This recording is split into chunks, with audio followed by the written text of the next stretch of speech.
There are some stories we carry for years, stories we never read but somehow never forget. This is one of them. Naomi had lived in the same small house for most of her life, a quiet place filled with books, plants, and the peaceful humming of the morning birds. But on her bedside table, there was one thing that never changed: an old yellowed envelope with her name written in faded ink. She had kept it for over 15 years, and yet the letter inside had never been opened. When Naomi was younger, she had fallen deeply, fearlessly in love with a man named David. They were inseparable two dreamers who believed in tomorrow. But one day, without warning, David left the town. No explanation, no goodbye, just silence. Naomi's heart broke. Days later, the letter arrived. She recognized his handwriting instantly. Her hand shook as she held the envelope. But pain whispered louder than curiosity. She said to herself, "If he couldn't speak when I needed him, I don't need his words now." And just like that, she placed the letter in a drawer and never opened it. Years passed. Naomi learned to smile again, a quiet smile that carried strength.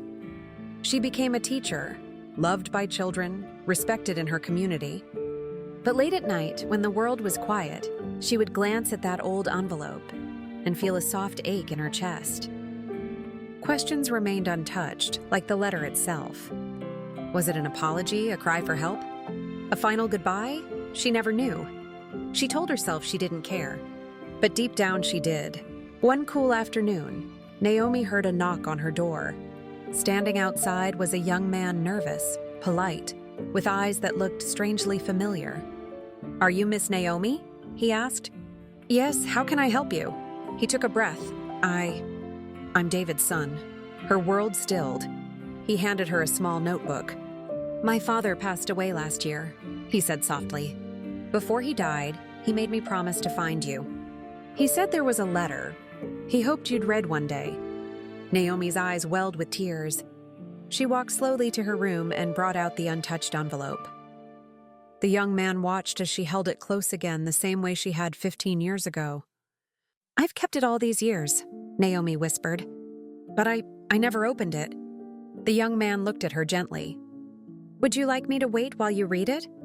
Naomi shook her head, not with sadness, but with understanding. "No," she said. "I don't need to open it anymore." He looked confused. She smiled a real, peaceful smile and said, "I spent years thinking I needed answers. But I've learned something important. Forgiveness doesn't come from reading old words. It comes from letting go of the ones that hurt us." That evening, Naomi